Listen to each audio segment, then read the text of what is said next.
Frenchie finally fucking died.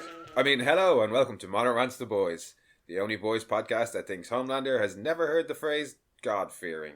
I'm one of your hosts and jack of all trades, Mono, and with me is my co-host and master of none, Kira. Hello. Yeah, you think they really need to go read the Old Testament. He does. God is fucking scary, especially Job, where God is particularly dickish. Well, yeah, but apart from that, the other thing that I said, Frenchie finally died. Yeah, about time somebody died. I mean, I know we sound a bit joyous about it, but when it happened, in the moment... You got a little bit emotional. I was kind of like... I was a bit sad. Yeah. But it's going to be a two-parter, so we're not going to talk about that this part. It's just what it's going to be. It's not going to get there. We will get to the Homelander not understanding the phrase God-fearing, though. Yeah. But before we get there, we have the director and writer to thank for this episode, and this episode being the penultimate ever of the boys. Yeah, I have mixed feelings about this episode because of that. It is called The Frenchman, The Female, and The Man Called Mother's Milk. Yeah. There was some worry. Emotions ran very high in this episode. Emotions ran very, very high the first time I saw the title for this episode before the season came out. Very stressed. Because I was like, no, having not seen... Because that issue. Yeah, exactly. Like that. Yeah. Yeah. And that hurt in the comics. Fun. That hurt in the comics. And then they did it to us again. But it was directed by first-time director. Oh, right. Yeah. Well, not first time, but for this show. Yeah. Sylvain White has done a whole load of like 1s and 2s of episodes of stuff. Nothing off the top of my head that I remember that I've watched, so sorry. Did a good job here though. But as I had said a couple of episodes back, it seems like when they're doing that, they're pairing them with old a more hands. Experienced writer. Because Anselm Richardson is today's writer, who wrote one of my all-time favourite episodes, The Bloody Doors Off, which is the Sage Grove episode. Yeah. Also wrote Barbary Coast, which is season 3, episode 3. We finally find out what happened with Mallory and Soldier Boy and Black Noir. Yeah, the which flashback is one. A fantastic episode. And then did season 4, episode 6, which was the one set in Tech Night's gaff with the party. I love that episode. Yeah. Oh, Zendaya. Just going to say, did have the whole Huey sexual assault thing in it. But no, that is a fantastic episode. Yeah, and this episode, which I thoroughly enjoyed. And at the end of it, when I saw his name come up, I was like, oh, I'm not surprised. I will say, it has been a while since I have actively talked at a TV screen as much as I did in this episode. Yes, there was a lot of shouting at the screen. Mostly at MM. Yeah. There was a lot of shouting at the screen. Well, actually, it wasn't just at MM. There was a lot going on. Yeah. And that's how I know I enjoyed it in the moment. But shall we do a second to last summary? Yes. As Homelander prepares for his deification, the boys hatch a long-shot scheme that might just kill Kimiko, and then head to see what O'Father is up to. Meanwhile, Ashley snitches on the president, Soldier Boy tries to take a long vacation, and the Deep loses not only the 7, but the 7 Seas. Where to start? Start at the beginning. Chronologically, I think, for this episode, with a tune. Yes. And what a tune. You cannot have Daveed Diggs on the show and not showcase his voice. And they had to give Christopher Leonard's one last big tune. Yeah. Because, I mean... In fairness, I was thinking if you see something, say something in work today... Well, they have been fairly restrained. Not that they go mad. No, but when they do them, they're fucking brilliant. Like, season 3 had a lot. Yes. Between Supersonic and... baby. Like, they're so fucking They're good, catchy. yeah. But there was also the musical episode. Yeah. Then season 4, we had the Ice Capades. That was great, though. What was it? Putting the Christ back in Christmas? Yeah, it is on my Christmas rotation. Fucking top notch. It's on my, like, fucking Christmas that was at the start of the season, and then towards the end of the season was if you see something, say something, which really enjoy because it's so sinister. And we only got a little bit of O'Father singing early in the season, and it wasn't even a full song or anything, but this was just I'm proper, still waiting for well that, done, top that notch. big gospel production. Like, I've been wanting mega church over the topness. Well, you got it in this. It's still like the compared. Lyrics It's a fucking brilliant. And all the sexy angels. The sexy angels. At a church. Yeah, but they're a sexy church. They are now, anyway. Yeah. Yeah, no, because in fairness, Firecracker went to church in them shorts. I wasn't complaining. No. She did fill them out quite nicely. But this was an excellent song. The lyrics were fucking hilarious. Everything, the gospel, the fucking the keep cutting back to the live band that's going on, and then to top it all off at the end of the big finale, the cardboard cutout jankily being lowered down and silence. Yeah. And then the producer being like, "Yeah, that's great." Or the director being like, "Yeah, that's great." And Oh Father not smiling for once. Yeah. He No, it fucking smiles. wasn't, Chad. Yeah. Angel number 6, you were late, coming back off the break. We're going to run it again. I'm trying to remember, is Chad... Because he quotes, he was like, Chad be perfect in like thyself. He has some like Bible quote that he uses about being perfect. The only one I remember was about feeding the poor and immigrants and how they're all rapists and pervs. No, but is Chad the guy from when Ryan had his if you see something, say something moment? And Ashley's like, don't you dare, tells him to go to commercial. Oh, I can't remember. It could be, though, because Vaughn Studios seems to have been largely unscathed. Because Courtney's still around as well, and God knows she deserves to die. And as we see later on, Worm is back getting work. But Oh Father says it's not well, it's like not he's perfect. still, like, they were saying, like, they're being cancelled and stuff like that, we find out later on. Well, no, but I think he's been brought in. Yeah. Anyway, Oh Father's not happy. Because it wasn't perfect. And one of the angels was off and they're going to do it again. Yeah. Oh, there was one line about how there's no invisible man in the sky. Yes. And how he's right here. And I was like, ooh, that's a nice callback to Homelander's birthday episode. Yeah. God. Still the best one. What, the best mocking of there being no God from God. 30 Days of Night? Yeah. And no Danny Houston. God. Oh, it's fucking fabulous. But yeah, over at the Oval Office. Yeah, Homelander's got his feet up. Can I just point out, I actually didn't recognise it at first because every photo I've seen of it recently, it's... So it wasn't covered in gold. Yeah, and I was like, oh, it's the Oval Office. Do you remember when it looked... Yeah, do you remember when it looked like that? When it wasn't tacky as fuck. Yeah, and it still had the Irish shamrock, that clover from the 1960s on the mantelpiece that's been there forever. Like literally since the 1960s. It won't die. Right now. Yeah. Covered in blood. But yeah, Homelander's made himself nice and comfy. Yeah. Feet up on the table and everything. In comes the president and Ashley, because, you know, she's the vice president. And they're like, make use of the office whenever you need to, sir. And he's like, I already am. And yeah, he's got some new directives for them. Oh yeah. Boy, are they some fun directives. So, Democratic Church of America is now going to be the state's religion. Yeah. There's no more of that separation of church and state nonsense.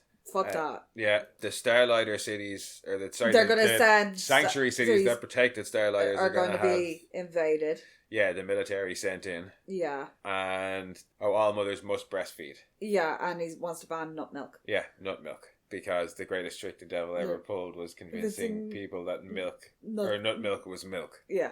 The president says they're all great ideas. I'll get Congress on them right away. And he's like, no, disband Congress. He says, just disband Congress. And the president rightly is like, I don't have the authority to do that. I can't do that. Because this is, you know, a reasonable actual politician to a point who's still like, I can't do that. Well, like he's... Somewhat. Well, he knows he can't just walk out there and say, I'm disbanding Congress, and it will happen. No, it won't happen. Like, there's a whole system in place to stop somebody doing that. So he's preempting his own failure by saying he doesn't have the power to do it, hoping that will be enough, because if he tries to do it and fails, Homelander will kill him. Yeah, well... Kind of a moot point anyway. Yeah. Because Homelander says to Ashley, read Stephen's mind there and tell me if he's a true believer. Yeah, and Ashley is having a bit of a crisis. Well, she's just kind of like stalls, really. Yeah. And then Homelander just gets up and pulls her wig off and is like, read what the hell is that? I don't know. Oh, Daddy, chill. What the hell is even that? That one. That's exactly his reaction. It is the same. It is the same energy. I love that guy. Oh, Daddy, chill. Oh, fucking hell. But yeah, Ashley... She rats out the president. Yeah. She says that he thinks he's a tiny bit psychotic. She's like, he's terrifying of you, sir. I like her kind of the way she collects herself and then turns around and presents with her, like, Angelica doll. Yeah. Fucking hair going on. What was that doll called? Cynthia? From the Rugrats? You know that. I know the doll, but I can't remember. Yeah, but the hair. And she's like, very, very calm. And she's like, he's terrified of you, sir. He also thinks you're a little bit psychotic. She doesn't say that he doesn't believe though. She does, yeah, like, he's terrified of you. And you should be terrified of an all-powerful being. Well, yeah, because that's when Homelander's like, oh, you know, I'm just disappointed in you, Stephen. Yeah. And it's like, why? You say that you want people to believe in you as a god. People can be afraid of God. Yeah. Like, there are many gods worthy of fear. Yeah. And there is, as I said, that phrase, God-fearing. Like, once again, Old Testament God. Scary, vengeful God. Yeah. And, he just... A sage told him he's never going to be happy. And yeah, she was right. But he can't even see that, like, he's trying to have it both ways. Do you want them to see you as a god? Do you want them to believe in you as a god? Or do you want them to love you? Yeah, because you can't have both, apparently. Because, well, just dealing with reality, you can't have both. Unless he uses the psychics the way we think he should use the psychics. Yeah, he seems to be vastly underutilising them psychics, but we'll get to that. Yeah, that's for later. But anyway, yeah, he tells the president that he's disappointed in him and he squishes his head. Yeah. And I gotta say, I kind of prefer how the president ends up going out in the comics. How's he dying in the comics? I can't remember. Victor Veep accidentally unleashes a Wolverine from it's bring your pet to the White House day, yes. And somebody brings a Wolverine, and Victor Veep thinks it's a dog and lets it out, and it savages the president. And that's how Victor Veep ends up being president, and then Homelander kills and skullfucks Victor Veep. But yeah, it's such a weird, because they have this big elaborate plan to take out the president and install Victor Veep, and instead he just unleashes a Wolverine on him. Yep. It's fucking brilliant. It's like deep, like, and Vic is really fucking dumb. Like, he is just unbelievably fucking stupid. He's a parody of George Bush when we thought George Bush was the worst that we could get. Oh God, yeah. Do you remember when he was fucking? Yeah, God, can we have him back, please? No. I know. Just they're all warmongering fucking psychotics. Yeah, it's just some of them are more competent than others. Anyway, Homelander rubs his hands. Not one of them. Rubs his hands on the sofa. Funny. He's like, it's just, no, get it off me. I do enjoy the fact that the costuming, the colour of the gloves matches blood, because he does tend to put his fist through people an awful lot. So they're like, we're going to have to disguise it, because he often appears on TV immediately after viciously murdering somebody. That's just LJ being practical. LJ is so practical. Another finally that we actually get in this episode, as well as finally Frenchie dying, is finally the Gen V kids on screen. Yeah. Because Annie and are vaping off the same weed vape pen for starters. Yeah, when we're like, ooh, and I was like, he's really fallen. And that was, I didn't realise that it was supposed to be a weed vape. Until later on, yeah. At all, like, because Annie's been vaping on that all season. I'd never realised it was supposed to be a weed vape, but okay, fair enough. Okay. That's how far Annie had fallen. Oh, ooh. She was on the weed vape. But anyway, they're sharing it. Yeah. And that's pretty bad for Yeah. In a post-COVID world, really. Yeah. No. Keep your mouth away from me. And they're just a fantastic bit later on that lets us know that is back. It's so good. But yeah, I'll hold on to that. So yeah, they're vaping together, waiting for Marie and Jordan to show up. And they say that Emma has been tracking our father for weeks. Yeah. And he's barely left the studios. He hasn't gone to the tower. He hasn't gone to Vought Tower. He hasn't even gone to church. Yeah. So there's something mad going on. He's not been with his wife. He's not been with his God. Yeah. I do like the fact that they're like, they've doubled their security and shit like that. And then they seem to just infiltrate rather easily. Well, it's Emma. Yeah. It's tiny. No. The boys later on just are there. Oh, sorry. I thought you meant how was Emma getting in? No, obviously Emma was using her powers to get in. I assume she was getting tall because there was no rumours of a 50-foot woman wandering around. Look. When it comes to Gen V, you can be a bit stupid. That's only when it comes to Jordan, okay? Alright, fair enough. Only with Jordan. But valid point, yes. And it's just that Jordan plays Jordan so well that I forget that there are Jordans. I know. But... You are correct, though. They get in there with relative ease. Sorry. You are correct, sir. Well, you're not sir. I know.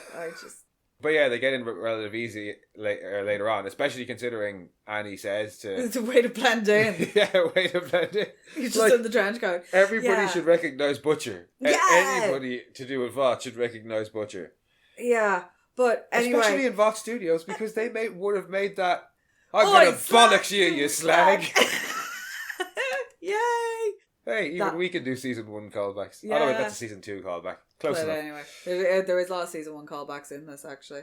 But there's one very close to coming up here because it just like the Gen V kids hand over the notebook that Emma has like written all her surveillance in to kind of give them some sort of idea of a pattern or whatever, just to what's going on. Just the info, yeah. Starlight's like, okay, bye. Well, she says run, basically. Yeah, she's like, right, tell you're all done. the rest of you guys, you're done. You know, get thank out. you, but yeah, get out and run. It's over. And they're like, what?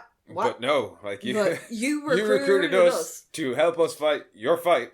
Yeah, and we've been doing that, and we've been like sleeping in dumpsters, dumpster diving and sleeping in cars, which we don't mind doing. Yeah, but it's like, for the cause. What the fuck? And Starlight's like, oh, you're just being naive. And Marie straight away is like, since when we're hopeful and naive? I can't remember the fucking quote. That's really annoying. It's like, since when we're hopeful and naive perceived to be like the same thing. Basically, yes. Yeah. And throws that back in her face. Yeah. And is like, and follows it up with, or was that just a line you were saying to get the gig? Which is exactly, similar, close enough that Starlight said to Maeve all the way back when we got that story about her breaking her arm, saving the bus full of kids. Yeah, well, what Marie says... did you really do that? Or was it just all made up? What Marie says is that she nearly wore out the DVD of Dawn of the Seven watching the special features of Annie with her audition tape. Yeah. What Annie says is that she nearly broke the spine. She wore out the spine on her biography. Maeve's biography. Reading all about over and over about her. Was that just made up? And they both throw it back. Was that just, you know what I mean? Yeah. For Maeve, was that just made up? And for Annie, was that just to get the gig? Annie basically says what she was giving out about way back when. Yeah. And it's like, yeah. I was naive. Hopeful is naive. Yeah, and she walked away. And looks devastated. Yeah, and he really looks like he wants to say something to the kids to give them some reassurance. Yeah, and she's also like, why is Starlight? Because Marie's like, we can help, and Starlight's like, no, not unless you can get your powers under control. Yeah. What the fuck? Yeah, because it wasn't that the whole point of like season 2 of Gen V was that Marie would develop her powers. Godolphin was trying to get her to develop her powers. Oh, spoiler if you didn't know that.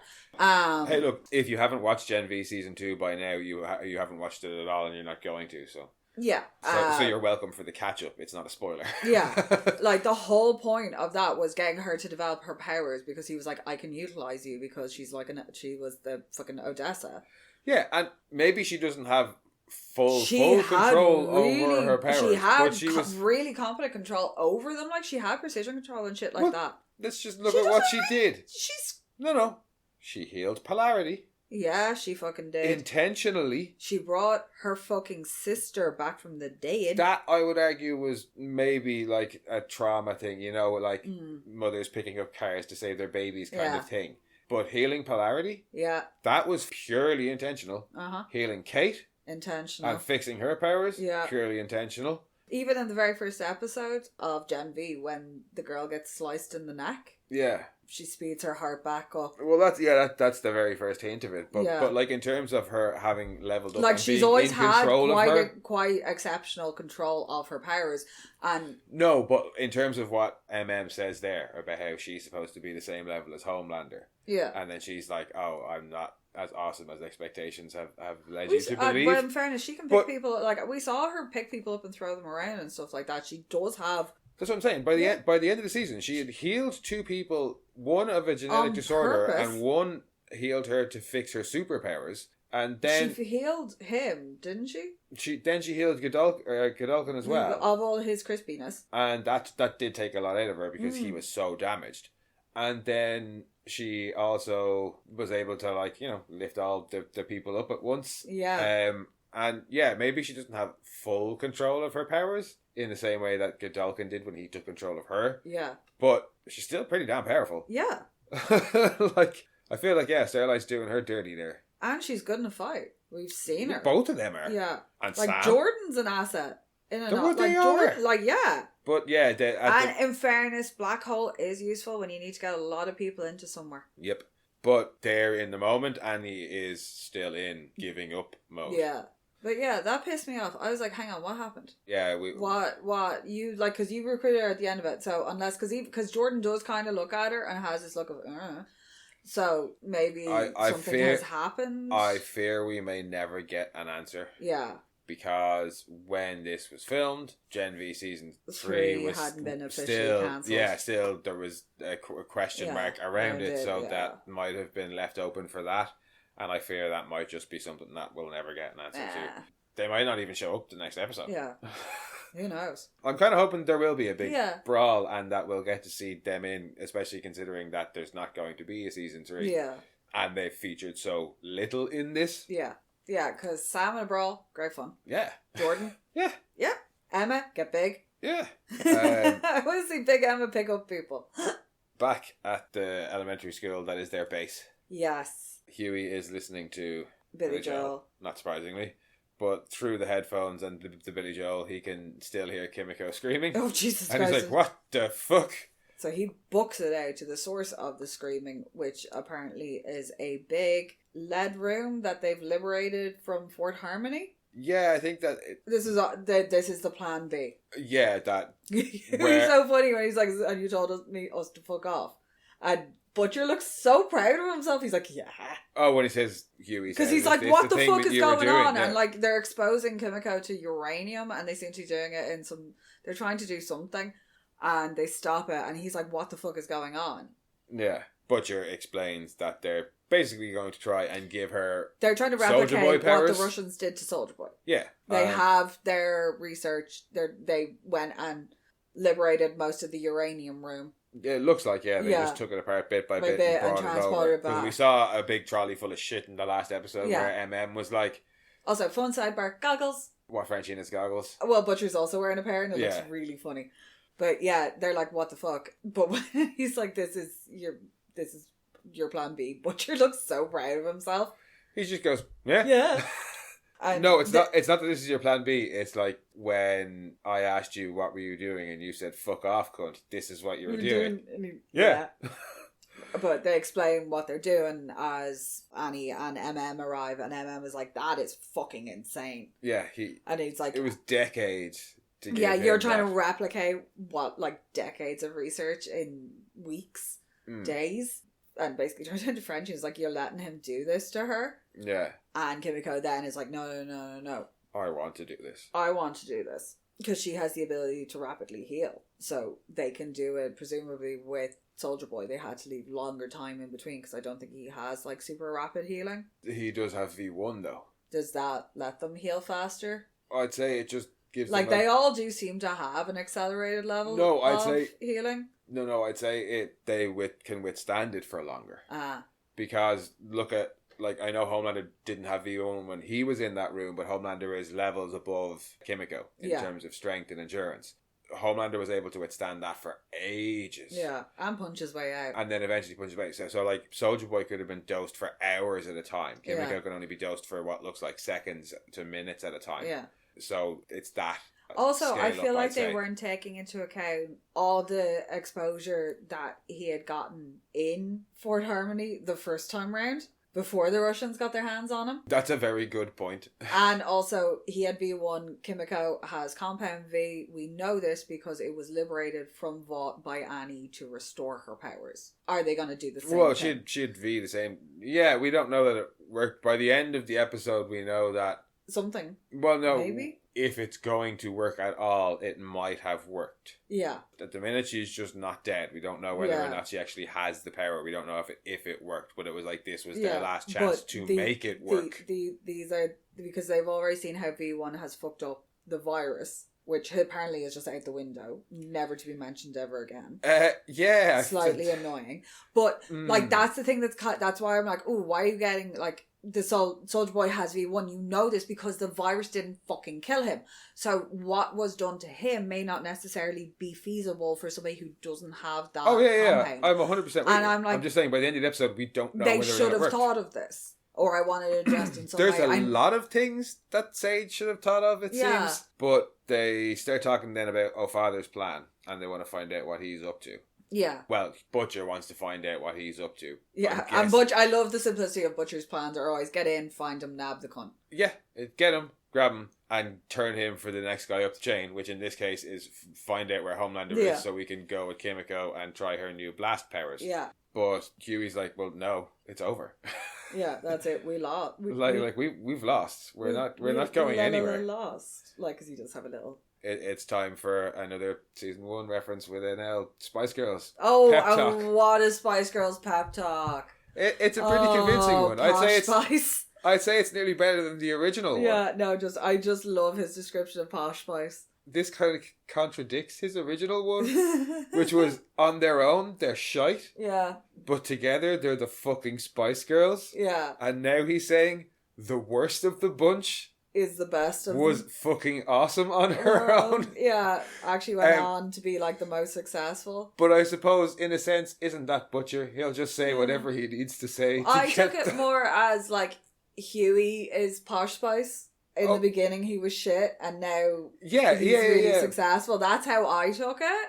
Yes, and especially he needs Huey to have hope, because when Huey has hope, everyone else has hope. If Huey gives up, they're fucked. Yeah, and it's what Kessler kind of brings up later in a real sinister way. That's how I took that pep talk. That pep talk wasn't aimed at everybody. That was solely at Huey. Well, Huey was the main beneficiary, but it was kind of for all of them. But no, I just thought it was funny that it does directly contradict his earlier one. Because it's Butcher, and he'll say whatever he needs to say. I just love that all the random knowledge of... Oh, he still follows them. Yeah. Like, which is more surprising, that or Frenchie's Love Island watching? Frenchie's Love Island watching it makes no sense to me. I didn't think he'd watch reality TV. Especially not that type of reality TV. I can't stand it. It fucking does my head in. Oh, no, reality and TV I watch in some trash. I hold my hand up. I watch some fucking trash. I cannot watch that. Well, I've never tried, nor will I. But I kind of, for Frenchie, just for the fact that he's French and talking about love, we'll say it kind of fits. But that doesn't come till a bit later. They do, however, mention Sage being down in the basement there. Yeah, lobotomizing herself and getting high. And watching that she's down there. What's the point in having the smartest person in the world in the basement if all they're doing is like watching Love Island? But we don't actually get to see her yet. No. What we do get to see is Deep getting his P45. Oh, yeah. He gets his marching orders. Know how that was going to go. I know. I was fairly confident it was going to go more or less. More or less the way it was going to go. Because the last time we saw the Deep, he was having a full-on meltdown because he had just killed Noir. Yeah, and I guess that Homelander wouldn't care enough. And Homelander doesn't care at all. And that, he cares actually a little bit more than I thought because he gets rid of him. Yeah. Well, no, he's like, I'm disbanding the 7. Yeah, and then I have no job for you. Yeah. Because you're kind of stupid and useless. Deep is just like, well, you could give me the 7. Yeah, I'll make you proud. I could run it for you. I mean, loyal. He does try and drop Black Noir in it, saying that he said some anti-Homelander stuff and this, that, and the other, and then that's when Homelander's like, "It's all right, I don't care." Yeah, I'm disbanding the 7. It's not really been the 7 in a while. It's kind of a running joke. And yes, it is. Because at the moment it's them. They're the 7. Well, we still don't know if our father is in the 7 or not, and Soldier Boy definitely is part of the 7. Oh, it is, yeah. So there's the 3, and then it's disbanded, and he doesn't want the Deep around, and the Deep's like, I can lead it. Yeah, and I'll lead it for you. Yeah, like, I've been the most loyal. I've done everything you've ever asked without question. Let me have the 7 is all I have. Yeah. And Hunter just goes, don't make it about you. Like the little grin, and he's like, off you trot. Yeah, pack your bags. And like the legend last week, he also just has the sense to walk out. I really thought he was going to just like laser him in the back of the head. No, just out of spite or something. No, he genuinely doesn't care enough about him. Yeah. And that's the thing that A-Train was trying to say to him. But I think A-Train maybe even thought a little bit more than Homelander actually did, if you know what I mean. A-Train thought Homelander cared enough that he might kill him because he betrayed him or disappointed him. But he really doesn't care at all for the Deep. No. It's just no time for him. So Kevin's crushed. Yeah. Like, what's he gonna do? Not much, it seems. Yeah, go hang out in a pier. Yeah, we see him like 2 or 3 more times throughout the episode. Yeah, it's not going well for him. And it generally doesn't go well for him. But yeah, so no more 7. Weird. Yeah, well, I mean... Yeah, he doesn't need it. Yeah. He is now God. Unless he was going to have them as disciples. Yeah. The 7 disciples. Yeah. But one of them wasn't going to be the Deep if there was going to be 7 disciples. No. it would likely be Oh Father and some of his... Yeah, similar.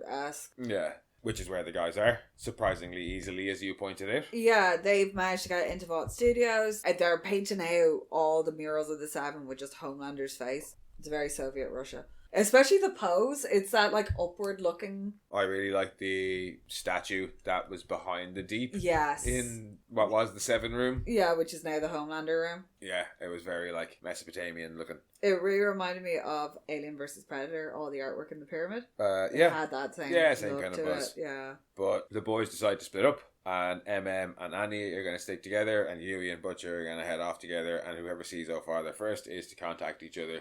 And then they'll all come around. And nab him. Now we get to see what Worm has been up to, because Eagle the Archer is shooting a scene where he's threatening Starlight and a bunch of illegal aliens. I don't know who plays that Starlight, but she's hilarious. My God. You have to let us stay, because now we have Birthright Citizen. Oh no! As if it's a big trump card, like... And then imagine acres of strip malls and fucking, I don't know, subdivisions, whatever the fuck that is. I can't remember. And a chain of hamburger Marys. We could all be rich.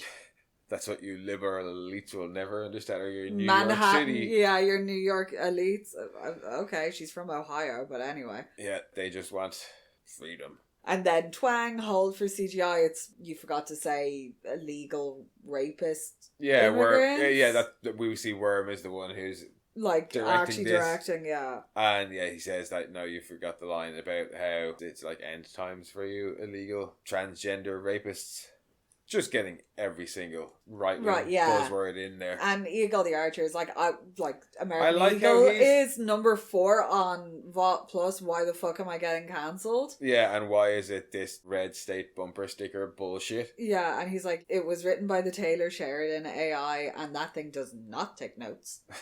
So Pat Robertson AI and Taylor Sheridan AI. Yeah, basically suck it up, Buttercup. Yeah, he has to shoot it, and he calls in for the charts and balls. Starlight, though, is watching this because they're watching around the corner, and she's like, is this really what half of Americans think I'm like? Why do I even bother? Because they really do portray her as a vapid, manic. She got them crazy eyes going on, the actress that's playing her. Yeah. Oh, Worm does mention actually that Homelander is, to come from on top. Rebooting because Homelander is rebooting the universe. Yay! So everything's getting cancelled. But back with Frenchie, who has been left behind. Yeah. The rest of them have gone, but Kimiko and Frenchie are still there to continue doing the work. Irradiating her. And Sage is still there. Sage involved. And Frenchie's gone to talk to Sage. And I have a couple of questions. Why are they leaving her alone with sharp objects? Well, first off, yeah, if the whole plan is, not the plan, but if they're like letting her be on their side. Well, I think after the devastating failure of last week, she probably had nowhere else to go, so they've taken her back with them. Like, she's still an asset. Yeah, no, I'm not questioning that. What I'm questioning is if why the softly approach? Yeah, why are they letting her lobotomize herself? Yeah, why isn't Butcher fucking slapped the shit out of her yet? Well, no, not even that, but like, just handcuff her so she can't lobotomize herself and be like, tell us how to do this thing. Yeah, and then we'll let you go. We'll let you lobotomize yourself. You can fucking, but you're not sticking. You can fucking Kurt Cobain yourself or all like. But yeah, you're not sticking anything into your eyeball to watch shitty TV and eat shit food and masturbate until you help us irradiate Kimiko correctly. Yeah. Like, why are they being so precious with her? Yeah. Like, what have they got to lose by being nice to her? I know we sound really bloodthirsty this season, but what? Like, you can't tell us don't be precious and then do this. Well, no, like, Butcher wouldn't. Yeah, why are they? Yeah, that's the Butcher thing. wouldn't let her, like. Especially because this is like his big plan B. Everything's now hinging on this. The rest of them are being... And she's sitting there and she can help them with the calculations. It'll take her maybe 10 minutes. The rest of them are being despondent. Yeah. Fine. That's why they're letting them do it. Why aren't they working on her? But Butcher's working on plan B. So why is he letting her do that? Yeah. And like Frenchie doesn't trust his own mat. So like get her involved. But yeah, and that's what Frenchie's down there trying to do. And she's like, you have 60 seconds before I jam stab myself in the eye. And he says that, look, I really, really love Kimiko and I want to not kill her, so please help me. And she's kind of like, love. love is the thing that fucked me up in the first place, Yeah. because love is the thing that Love is unpredictable. yeah, And blinded me to makes- what Godolphin did, basically. You know, and then blinded. I do love the way she describes Stormfront. a Nazi cum stump. Yeah. Uh, would bring Homelander and Soldier Boy together. Yeah, and that she couldn't account for love in her plans because Love makes people unpredictable, and if she can't predict people, then she's useless. And that is some bullshit. Like, I get that she's had a knock to the old ego. Yeah, I understand She she's thought had a everything knock to was the coming ego. up sage. But she should have had a contingency plan. Yeah, I think I always said that have last contingency episode. plans. She surely, Like, if the Joker has contingency plans, you should have contingency plans. especially if it's that serious of a thing. And in fairness, with the egos you're dealing with, you should have Batman level contingency plans. Well, yeah, because he even got ones for himself. As I've said, he's still not unkillable. And she does say that it's a long shot plan to try and get the same power, but help them. It's not help and that's them. That's Frenchie's whole point. He's like, Homelander is a danger to all of us. But also, he's not the only one out there with that power. Surely she's smart enough to contrive another set of circumstances wherein Soldier Boy might end up firing upon Homelander. Homelander ends up probably contriving that set of circumstances himself. Yes, conveniently. But yeah, I don't... It's kind of annoying. Because, this is why I'm having mixed feelings about this episode, because it's the penultimate episode, and I'm like, why are you all just being shit? Not being shit, but like... Well, I get... You're all supposed to be so gung-ho for the final push, and that this is now kind of become this is supposed to be no holds barred. Like, things are ramping up at a serious pace. This is your last shot. Why are you letting your best assets sit there? Well, the rest of them have given up at that point, so I get it. Like, this episode is about after the defeat of Homelander getting the V1, which is what they're trying to stop him from doing all season. They're all now completely despondent because however hard he was to stop he's immortal. So I can get that, but you can still break his neck. But Butcher's the one who's still trying. Yeah. And Frenchie is too, because he believes it might work. Yeah. The rest of them aren't interested, and the only reason that they go off to Father is because Butcher's Spice Girls speech. Yeah. So it's Plus just... they could also give him... It's just, I don't buy that Butcher would let her drug herself out. Yeah.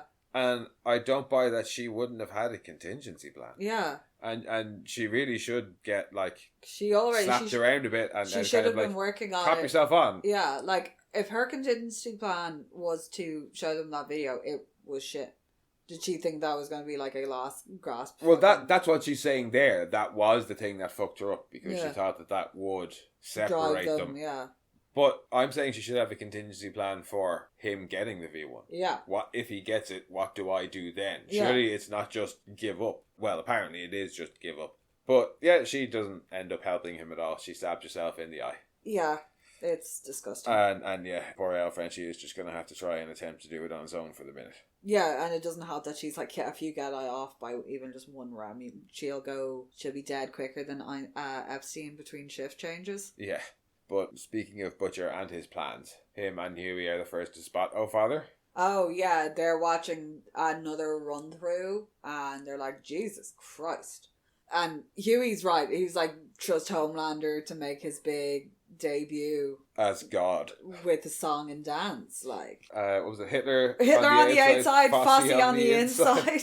Oh, it's fucking brilliant. And then Butcher spots. Father goes off to talk to some creepy looking bald dude. Yeah, we don't know who he is, but we find out he's called Synapse. As soon as he sees him, Butcher turns around to Huey and is like, tell me your top 10 all-time favourite Billy Joel songs. And he's like, what? He's like, just tell me. So Huey's like, oh, okay. But he's looking around still. Yeah. And Butcher's like, fucking shit. And then he sees Synapse and is like, oh, shit. Yeah, he lists off a couple of the songs and can see that Butcher's being really weird, and then turns around, sees Synapse and goes, oh shit, that's Synapse. Was he supposed to have several life sentences for all those interstate serial killings? Murders, which we thought were Cindy. Yes, well, in the VNN segments with Cameron Coleman, the 7 on 7. It was kind of led to believe because the hitchhiker was described as being bald. And menacing looking. And the last time we saw Cindy, she was leaving Sage Grove hitchhiking, so we kind of assumed it was her. So I think it's supposed to be just a little gentle retcon that it was actually this guy, or maybe one of the other two bald psychic serial killers that we see later they all have to be cue balls for some reason. Well, at first I was like, maybe it's because they were all in Elmira. But they didn't shave them. But they didn't shave the Gen V kids when they were in Elmira. So... Psychic alopecia? Some of the psychics are just bald, apparently. Unless they're main characters. I don't know. I think it was just... It got a little bit confusing. What got confusing is why they didn't use the psychics for what we thought they'd use them for. But I don't know if we can talk about that yet, because for first, Synapse finds them. Yes. And Shannon knows them unconscious. Yeah. Because Huey immediately blows the cover as soon as he sees them. He's like, oh, you were getting me to list off the Billy Joel song so they wouldn't hear what I was thinking. And Billy's like, just shut the fuck up. What's wrong with you? You twat. Yeah. It's bad enough that you seen what Billy was trying to stop you from seeing and are actively thinking that.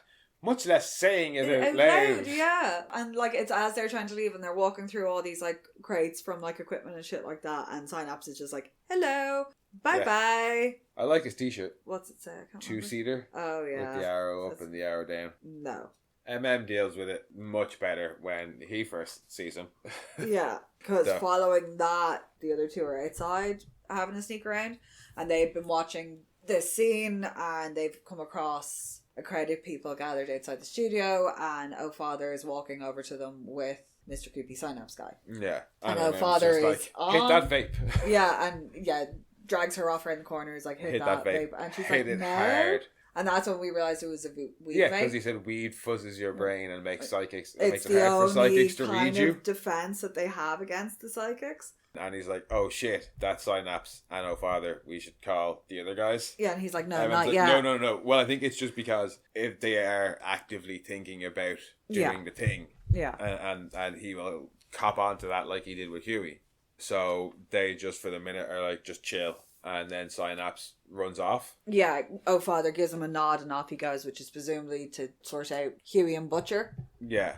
Father addresses everybody and announces that they've all been selected from all over the country because of their online following of the big guy himself. Homelander, yeah. So they've been invited on this like special VIP experience, and they kind of all introduce themselves and some random little pleasantries, and then they go inside. Well, one of them is like, fuck Starlight. Yeah. And he's just like, really? We did, however, we skipped over two scenes. Yeah. Deep littering in the sea. Oh, the Deep despondent on a pier. Jackass. Yeah, so the Deep has given up and he's gone to some lake somewhere. Or sea. I don't know. Definitely got to have access to the ocean because Xander shows up. Yeah. Yeah, he just throws his cans in the sea. And we're like, damn. And even Xander's like, you gonna pick that up? You're not gonna pick that up? Some little guppy could get caught in that, bro. Come on, get in, get it out. Yeah, get in. Get in the water, Kevin. Deep's trying to tell him that he's having a really shit day. And Xander's like, no, come on, get in. He's like, you're not even listening to me. And then he's just like, fuck this shit. We know it was you, motherfucker. We know. Obviously, if you couldn't tell from the voice. Or the amount of cursing. It is Samuel L. Jackson. Yes, it is. They get very big names to voice sea creatures, and I love it. That are either romantically involved or enraged by the Deep. I like Xander, though. Yeah. But yeah, he's just like, fuck you, man! Yeah, they know it was him that was responsible for the pipeline, and he steps foot in any body of water. Like a puddle. They are going to kill him. Yes. So I'm delighted. Yeah, they've all turned on him. Yes. I think I want them to kill him. Yes. Like I really thought that he was going to pull him in. I was like, come on, mate, you can grab him. Come on. Grab him. Just pull him in. Come on. Yeah. Come on. And How the fuck? Where are the orcas? They'll get him. I don't, although... Land shark! No, hang on a second. Fuck. The eels know the plumbing. No, it's not that. Who's the only member of the 7 that survives from the comics? Not including Annie. Spoiler, skip ahead if you don't want to know about 30 seconds. The Deep. The Deep survives. Yeah, shit. Although... it doesn't matter if people skip ahead because the whole point of me saying that is that the Deep is probably going to survive. Yeah. Just given what happens in this episode, I think he might actually survive. Because now he's not welcome in the sea because of what Xander told him, and based on what happens later, he's probably not going to be welcome on land because people videotape that shit. Yeah. Oh, we'll talk about that. Yeah. I think the Deep might survive and just be all on his own, yo. He can't go and be a hermit on an island, though. Oh no, if Homelander gets depowered, the two of them end up stuck together. Oh my god, they'd be roommates. Oh, that'd be so funny. Or cellmates. Yeah. Well, yeah, it probably would be cellmates. But it's definitely not going to be cellmates while Ashley is president. No. Because powers or no powers, I don't think she'd be able to prosecute Homelander. No. Because she has no balls at all. And that's what Back Ashley is trying to tell her. Yeah, Back Ashley's like, fuck you didn't have to do that. And Ashley's like, well, I got us from being the junior publicist for Mini Driver all the way to the Oval Office. I did this. Is the implication, though, that Ashley made up that stuff? I think, or did Back Ashley tell her that Stephen thought he was thinking those things? I think she may have said that, like, he does believe in him, but I don't know. She may have just lied to save her ass and gotten the president killed to become the president. Yeah, maybe it's just Back Ashley saying you didn't have to actually rat him out. You could have lied and Homelander would never have known. Yeah. But Ashley doesn't want to hear it. No. And she says she never asked for her and that she'll cheese grater her off if she has to. Yeah. And Back Ashley says, you know what? Don't worry about it. You'll never hear from me again. Yeah, never, ever, ever hear from me again. Ashley's like, great, fantastic, brilliant. And see ya. Yeah, puts the wig back on and then immediately looks like she's regretting it because she's like, oh shit, now I'm not psychic anymore. Yeah, and I'm the president. Yeah, fuck. So I have to do all that stuff he wanted me to do. Yeah. Now I'm going to die. I won't be the one to survive. Yeah, because she's like, I should be proud of the fact that I've lived this long. And she should be. Yeah. She goes, you know how hard it is? Though? It is hard to live around him. Yeah. If you're afraid of Homelander. Yeah. To survive that long in his presence. Like, it's impressive because she survived most of it as a human, too. Just because she was useful to him. Yeah. Well, no, she did get mostly out of Godolphin to relative safety. No, but the Gen V kids. She's only survived as long as she has because she is useful to him. Yeah. And now the thing that she was most useful for was being a psychic. She didn't have that no more. No, but he has a whole army of them. He does have a whole army of them. But I assume she still has something to do because her story didn't end in this episode either. No. She either lives or dies in the next episode as well. We don't know. But just she's going to have to show up again because there was no conclusion for her story. Yeah, because that whole thing was she got the 5-minute call to do a press conference. Yeah. So that's it. She's just realized she's got to go and do a fucking press conference. Yeah, and she's not going to back Ashley. Yep. Yeah, she's fucked. Maybe she just blows her brains out. I don't know. Oh yeah. But because she's like, don't you want to, or sleep has well at night? Stress-induced heart attack. But she's her story definitely isn't over yet. So yeah, she'll be back in the next episode as well. And then after that is where MM and Annie see Father, and he brings all those people in for their VIP experience. Yeah, where we see that Dognot and Sheline are still around. I was not so much Dognot. I was surprised he survived, but I was happy to see Sheline. She's kind of adorable. Because she hadn't actually died. Like, Kimiko just choked her out and left her unconscious, so... She's kind of hilariously adorable. Oh, well, I think they were just like, we introduced these ones, so we're going to kill them off because they get killed off later on. But, yeah, they're in the room with all of these... And we were like, why do they have the dog and the cat? Yeah, I was like, they're not going to get along. Odd choice. Oh, no, apparently they do. But, yeah. Yes. In hilarious fashion. Yes, they really, really do. Because, I'm sorry, but it's not Red Dwarf. No, the best cat will always be Cat. Yeah. Oh, yeah! But also the... Cat versus dog. We got a dog, yeah. Which is kind of the gender swap version of what's going on screen. More or less, yeah. Yeah. But it's time for a hilarious the screening. A hilarious screening. The screening makes me so uncomfortable. Of the next chapter for Homelander, which is why all the people are here. And it's Homelander doing the whole gladiator Field of Reeds thing. Yeah. And then Jesus descends. He calls him brother as well. And I love the way it's all like VFX fill this out, VFX remove Jesus cables, VFX blinding light. And there's a whole thing about how he's tried to fix it all, like the corrupt FBI and trans people and the more transgender illegal rapists being mentioned and all the bullshit that they all like to spout. All the tide of evil, and turning the other cheek doesn't work, and he needs a more vengeful. Yeah, he can't do it. He needs somebody with real American values, and he's passing the torch to Homelander, and his crown of thorns. He gives him what looks like a very comfortable crown of thorns because all of the thorns are pointing outwards, and he ascends. And then it's really funny because he doesn't ascend out of frame, he stops and then goes, "Ow, my balls!" Because you see him kind of grab his crotch. Yeah. It's so fucking funny. But while Homelander's doing like this dramatic turn and being like, I accept. And then the really shitty eagle, American flag eagle that goes, with that stupid red kite. Because that's not what the bald eagles sound like. No. With that noise over it, that bird call. And they're to add an eagle in for VFX as well. Yeah, but it's just such a funny cut out one.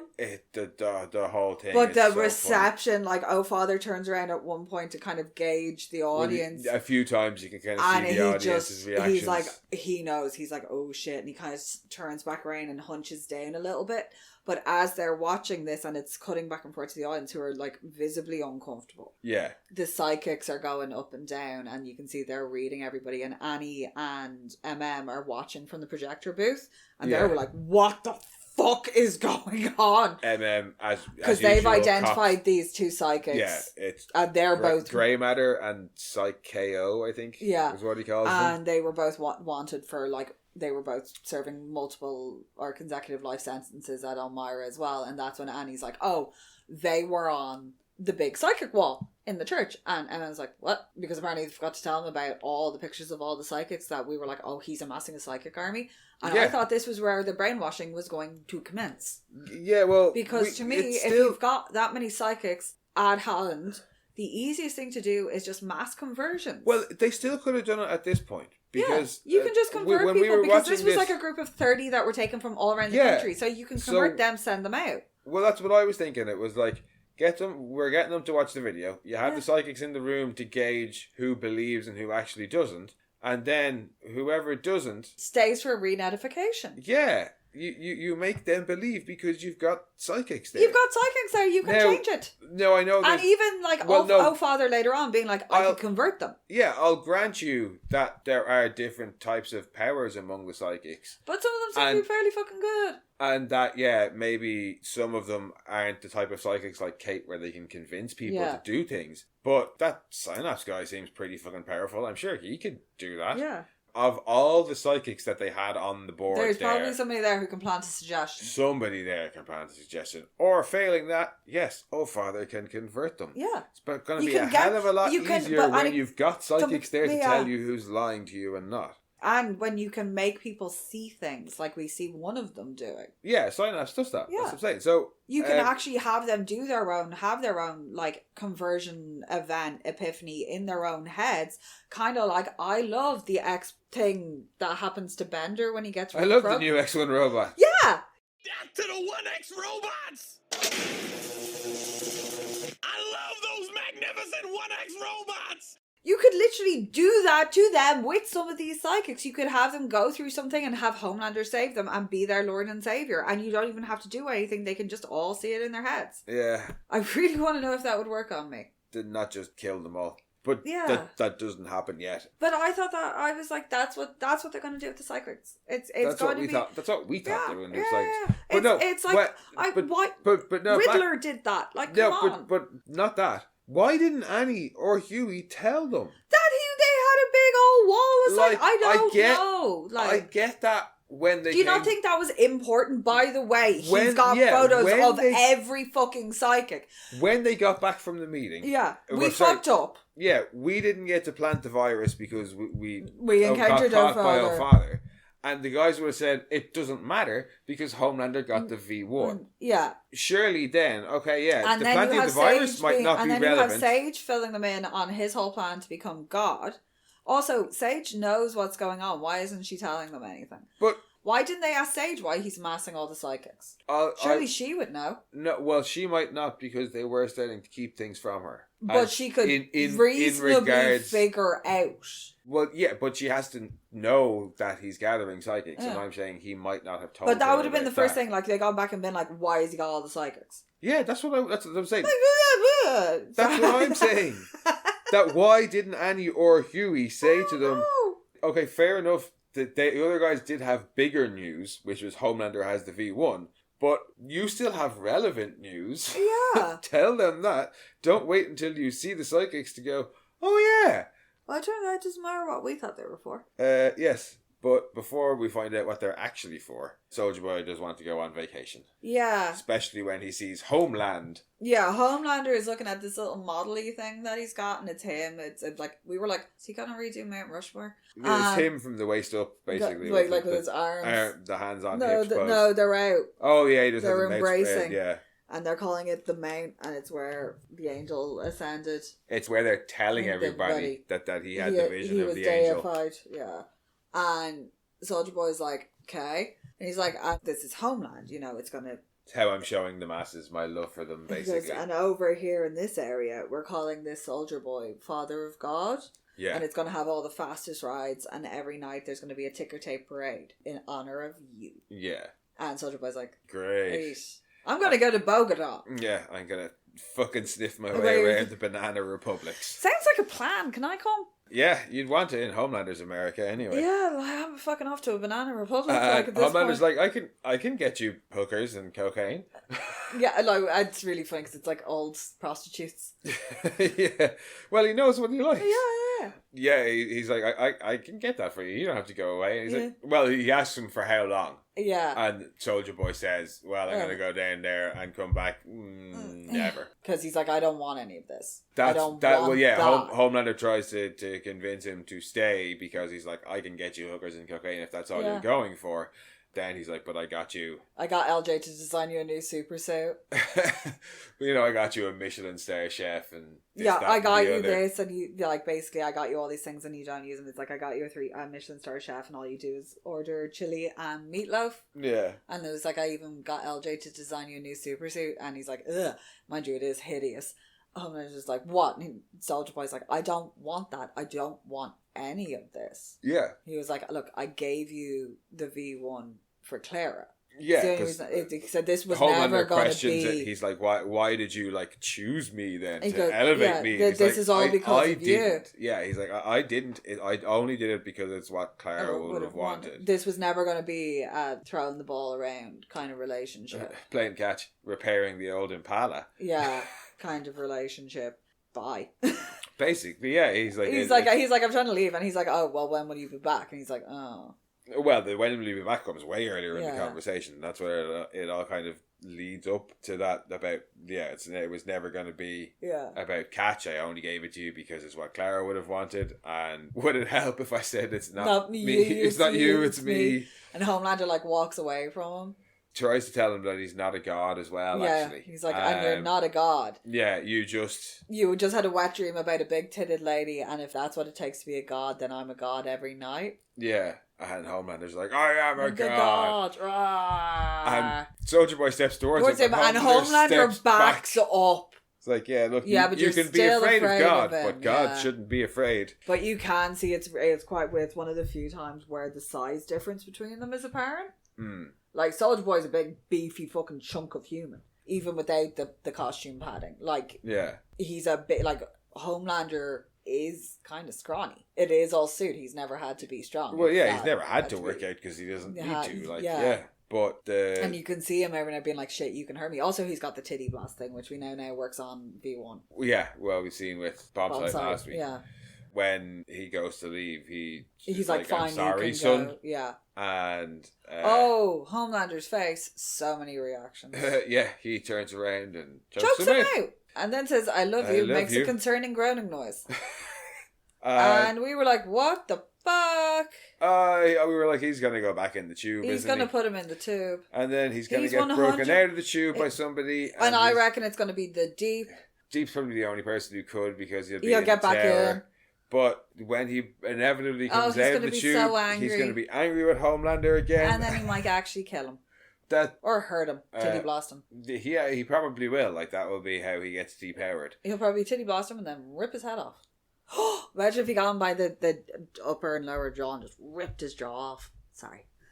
Got a little bit death clocky. There is an excellent death similar to that later. Well, it's not jaw, but there is an excellent. Oh, it's getting very ripped in nice. half Yes, later on. yes. But I think maybe we should leave it there for today. Yes.